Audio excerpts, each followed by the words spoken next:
కొండబాబుకి ఒకటే విన్నపం, నువ్వేదో ప్రోటోకాల్ ప్రకారం ప్రెస్ మీట్ పెట్టి మాట్లాడితే చెప్పుకోవడం నాకు చేటంత ఉన్నాయి, నీకే చెప్పుకోవడానికి ఏమీ లేదు.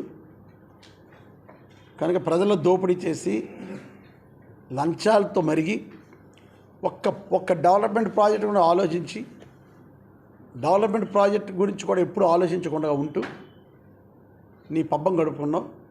ఎప్పుడు చూసినా లంచాలు ఎలా సంపాదించాలి కోరిక మీద నువ్వు ఉన్నావు. రాబోయే రోజు నువ్వు అనుకుంటున్నావు ప్రజలు ఆచరించేస్తాను నేనని. సమస్య లేదు.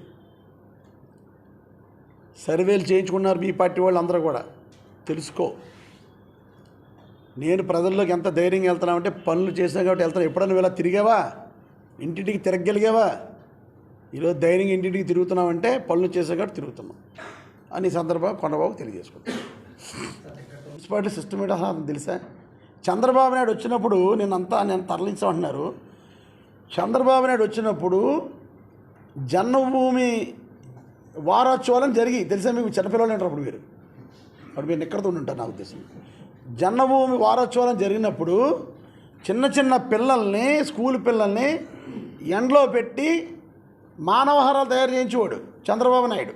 కళ్ళు తిరిగి పడిపోయిన పిల్లలు కూడా ఉన్నారు. ఆ రోజు మేమేదో నిన్న స్కూల్కి సెలవు ఇచ్చాం అని నిన్నేదో విమర్శించాడు.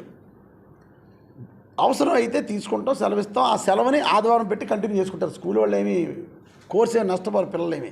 మేము చంద్రబాబు నాయుడులాగా జన్మభూమి హారాలు పెట్టి మానవహారాలు పెట్టి ఎండల్లో పిల్లలు మేము బాధపెట్టలేదు, చేయలేదు సార్.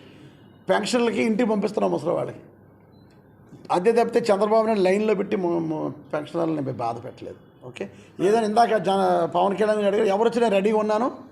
సో నేను ఒకటే చెప్తున్నా, కాకినాడ పట్టణంలో గాజు గ్లాస్ ఉంటుందని నేను భావిస్తున్నాను. గాజు గ్లాస్ అన్నది లేకపోతే పవన్ కళ్యాణ్ నా మీద చేసిన విమర్శల్ని అతన్ని వెనక్కి తీసుకున్నట్టు లెక్క అని చెప్తున్నాను ఈ సందర్భంగా.